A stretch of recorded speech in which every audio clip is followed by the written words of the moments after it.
మానవ సహిత అంతరిక్ష యాత్ర అన్నది అత్యంత ప్రమాదకరమైనదిగానే ఇప్పటికీ చూస్తూ ఉంటారు. ఎందుకంటే అంతరిక్షం ఎవ్వరికీ సహకరించదు. పైగా ఆటంకాలను క్రియేట్ చేస్తూ ఉంటుంది. అందుకే అది ప్రమాదాలకు నెలవుగా ఉంటుంది. కేవలం ఉపగ్రహ ప్రయోగాల కోసం చేసే ప్రయాణాల విషయం పక్కన పెడితే, విశ్వాంతరాలకు చేసే ప్రయాణాలు మాత్రం నిజంగానే వన్ వే ట్రిప్ మాదిరిగానే ఉంటుంది. శూన్యంలో కనిపించకుండా దాడి చేసే రేడియేషన్ ఆస్ట్రోనాట్స్ ని కబలించే అవకాశం ఎక్కువగా ఉంటుంది. పైగా చంద్రుడు, మార్స్ వంటి గ్రహాలకు యాత్ర అంటే రేడియేషన్ గురించే ఎవరైనా ఆలోచిస్తారు. ఇవి కాకుండా మనకు తెలియని మరిన్ని ప్రమాదాలు కూడా సుదీర్ఘ కాలం ప్రయాణంలో సంభవించే అవకాశాలు ఉంటాయి. అయితే విశ్వాంతరాలకు ఎందుకు ప్రయాణం అంటే, మనం నివసించే ఈ భూమి మరో 100 సంవత్సరాలలో ఆవాస యోగ్యత కోల్పోనుందని దివంగత శాస్త్రవేత్త స్టీఫెన్ హాకింగ్ హెచ్చరించారు. ఈలోగానే మానవాళిని మరో గ్రహంపైకి తరలించే మార్గాలు అన్వేషించాలని సూచించారు. ఈ నేపథ్యంలోనే మనకు దగ్గరలో భూమి లాంటి గ్రహాల కోసం అన్వేషణలు మొదలయ్యాయి. మనం నివసించే భూమికి ఎన్నో సుగుణాలున్నాయి. భూకక్షలో గ్రహాన్ని కాపాడేందుకు వాతావరణం ఉంది. భూమిని ప్రమాదకరమైన కిరణాల నుంచి కాపాడేందుకు ఓజోన్ లేయర్ కూడా ఉంది. అయస్కాంత శక్తి ఉంది. కానీ అంతరిక్షంలో అలాంటివేవీ ఉండవు. నేరుగా ప్రమాదకరమైన సౌరశక్తి కిరణాలు ఏ అడ్డంకులు లేకుండా దాడి చేస్తాయి. వాటిని తట్టుకోవాలంటే అనేక జాగ్రత్తలు అవసరమవుతాయి. ముఖ్యంగా రేడియేషన్ అన్నదే ప్రధాన సమస్య. దాని నుండి రక్షించబడేందుకు తొడుగులు లేదా శరీరంలోనే రేడియేషన్ తట్టుకునే శక్తిని అభివృద్ధి చేసుకోవాల్సి ఉంటుంది. దశాబ్దాలుగా వాటిపైనే పరిశోధనలు జరుగుతున్నాయి. ఈ నేపథ్యంలో నాసా సహా పలు ప్రైవేట్ అంతరిక్ష సంస్థలు మనుషులను డీప్ స్పేస్ జర్నీస్ కు సిద్ధం చేస్తున్నాయి. మొదటిసారి మార్స్ లేదా చంద్రుడిపైకి మనుషులను పంపడానికి ముందు కొన్ని ప్రశ్నలు ఇప్పుడు సైంటిస్టులను వేధిస్తున్నాయి.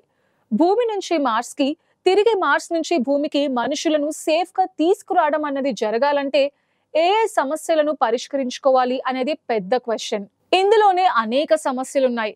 యూనివర్సిటీ ఆఫ్ కాలిఫోర్నియా UCLA అనే సంస్థ జరిపిన కొత్త స్టడీ మేరకు మిషన్ మార్స్ సేఫ్ గా జరగాలంటే అది 4 ఏళ్లకు మించకూడదు.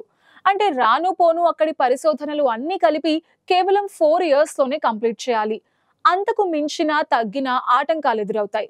ఆస్ట్రోనాట్స్ ప్రయాణించే వ్యోమ నౌకకు పూర్తిగా రేడియేషన్ సోకకుండా షీల్డింగ్ చేయాలి.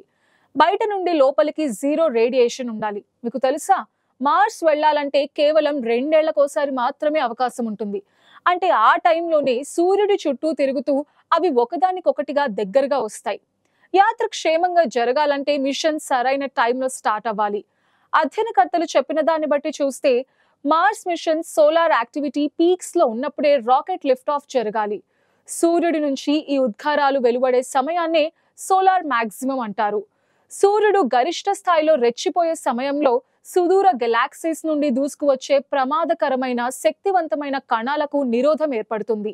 వాటిని సూర్య ఉద్గారాలు తిప్పి కొడతాయని అనుకోవచ్చు.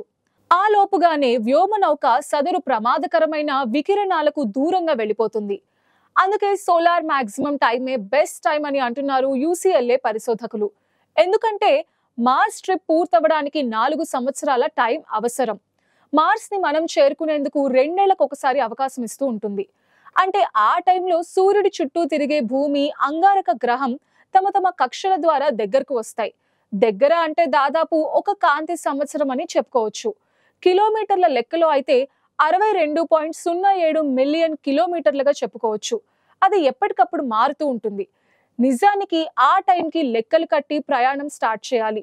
భూమి, మార్స్ కక్షలు ఎప్పుడూ స్థిరంగా ఉండవు, మార్పులు ఉంటాయి. అసలు భూమి నుంచి మార్స్ గ్రహానికి ఒకవైపు జర్నీకే సుమారు 9 నెలల కాలం పడుతుంది. తిరిగి రావడానికి ఇంకో 9 నెలలు కలుపుకుంటే 1.5 సంవత్సరం కాలం రాకపోకలకే సరిపోతుంది. మార్స్ గ్రహం చేరుకుని అక్కడ చేసే పరిశోధనలకు మరో 2 ఏళ్లు అనుకుంటే మొత్తం మార్స్ మిషన్ కోసం 4 సంవత్సరాల టైం అవసరం అవుతుంది. కేవలం 2 ఏళ్లలో యాత్ర పూర్తి చేయడం అన్నది ఇంపాసిబుల్. మార్స్ చేరుకున్న అక్కడ తిరుగు ప్రయాణానికి అవసరమైన ఇంధనం తయారు చేసుకోవాల్సి ఉంటుంది. పోనీ అన్ని పూర్తి చేసుకుని ఈ 4 సంవత్సరాల కాలం గడిపే ఆస్ట్రోనాట్స్ కు మాత్రం మనం ఎన్ని జాగ్రత్తలు తీసుకున్నా ఊహించని ప్రమాదాలు అనుక్షణం పొంచి ఉన్నాయి. ఈ 4 ఏళ్లలో వారు అత్యంత ప్రమాదకరమైన రేడియేషన్ ఉండే వాతావరణంలో ప్రయాణిస్తూ ఉంటారు. మార్స్ పై రేడియేషన్ లెవెల్స్ కూడా ఎక్కువేనని ప్రాథమిక పరిశోధనలు చెప్తున్నాయి. ముఖ్యంగా అసలు ప్రమాదం అంతా సూర్యుడి నుంచి రిలీజ్ అయ్యే పార్టికల్ రేడియేషన్, అంటే సౌర కణాల నుంచే ఉంటుందంటున్నారు పరిశోధకులు. అందుకే ఇలాంటి కొన్ని ప్రధాన సమస్యలు ఎదుర్కోగలిగితే మార్స్ గ్రహానికి యాత్ర విజయవంతమయ్యే అవకాశాలే ఎక్కువగా ఉన్నాయి. అయితే అది 4 ఏళ్లకి మించిన యాత్ర అయితేనే ఇది సాధ్యపడుతుంది. ఈలోగా సైంటిస్టులు, ఇంజనీర్ల ముందు ఓ రేంజ్ లో టెక్నాలజీకి సంబంధించిన సవాళ్లు ఎదుర్కోబోతున్నారు. సూర్యుడి నుంచి రిలీజ్ అయ్యే పార్టికల్ రేడియేషన్ కణాలు అంతరిక్ష యాత్రికులపై ఎలాంటి ప్రభావం చూపిస్తాయి, వాటి నుండి రక్షించబడటానికి ఏ జాగ్రత్తలు అవసరం అన్న వాటిపై దృష్టి కేంద్రీకరించారు. అందులో భాగంగా వారు ప్రయాణించే వ్యోమ నౌక ఉపరితలంపై హీట్ షీల్డ్ పలకాలతో రేడియేషన్ ను అడ్డగించేలా చూడనున్నారు. ఇవి మరీ దళసరిగా ఉండకుండా చూస్తారు.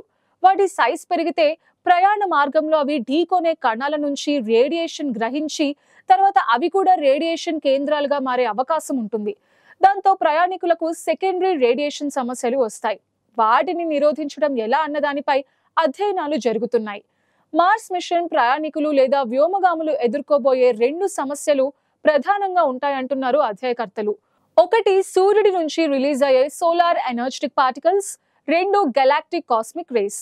ఈ రెండిటి ప్రభావం సోలార్ యాక్టివిటీపై ఆధారపడి ఉంటుంది. సౌర కణాల రిలీజ్ తర్వాత 6 నుంచి 12 నెలల కాలంలో కాస్మిక్ రే యాక్టివిటీ తక్కువగా ఉంటుంది. అందుకే సోలార్ మాక్సిమం టైంలోనే ప్రయాణం స్టార్ట్ చేయాలి. నాసా తలపెట్టిన మిషన్ మార్స్ ప్రోగ్రాం గురించి గత 10 ఏళ్లుగా పరిశోధనలు జరుగుతున్నాయి. వివిధ అంశాలపై వేలాది సంస్థలు పనిచేస్తున్నాయి. అందులో ప్రధానంగా వ్యోమ నౌక గురించి అనుకుంటే అందుకు పలు కంపెనీల రాకెట్ల గురించి చర్చలు జరుగుతున్నాయి. వ్యోమ నౌకల్ని ఫైనలైజ్ చేయకపోయినా అందరి దృష్టి నాసా అనుబంధంగా పనిచేస్తున్న స్పేస్ ఎక్స్ పైనే ఉంది. ఎందుకంటే అత్యంత భారీ సైజ్ స్టార్ షిప్ తయారీ విషయంలో అందరికన్నా స్పేస్ ఎక్స్ సంస్థ ముందు వరుసలో ఉంది. అది ఇప్పటికే పలుమార్లు ప్రోటోటైప్ పరీక్షలు పూర్తి చేసుకుంది.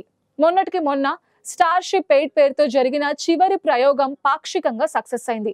కానీ అంతరిక్షంలో మెయిన్ రాకెట్ పేలిపోయింది. అయితే ప్రతి వైఫల్యం నుంచి తాము కొత్తగా నేర్చుకునే విషయాలు చాలా ఉంటాయంటున్నారు స్పేస్ ఎక్స్ అధిపతి ఎలన్ మస్క్. ఆయన తన సంపదనంతా వెచ్చించైనా మానవాళిని మార్స్ పైకి చేర్చడం జీవితాశయంగా పెట్టుకున్నారు. అలా పని చేస్తున్నారు కూడా. నాసా యాత్రలతో పాటు తాము సొంతంగా కూడా మార్స్ యాత్రలు జరిపే ఆలోచనతో పనిచేస్తున్నారు. ఎలన్ మస్క్ ఆలోచనల మేరకు 2026 కల్లా మార్స్ పై మానవాళి నివసించేందుకు కాలనీల ఏర్పాటు స్టార్ట్ అవ్వాలి. అందుకు కావలసిన సరుకులన్నీ మొదటి విడత రాకెట్ల ద్వారా పంపించాలని ప్లాన్ చేస్తున్నారు. దాదాపు 16 అంతస్తుల భవనాన్ని తలపించే భారీ స్టార్ షిప్ తయారీ పూర్తి సక్సెస్ సాధించిందంటే చాలు, ఆయన దూసుకెళ్లిపోతారు. నాసా అంతరిక్ష సంస్థ స్పేస్ ఎక్స్ రాకెట్లు బూస్టర్లతో మార్స్ మిషన్ పూర్తి చేసే అవకాశాలే ఎక్కువగా కనిపిస్తున్నాయి.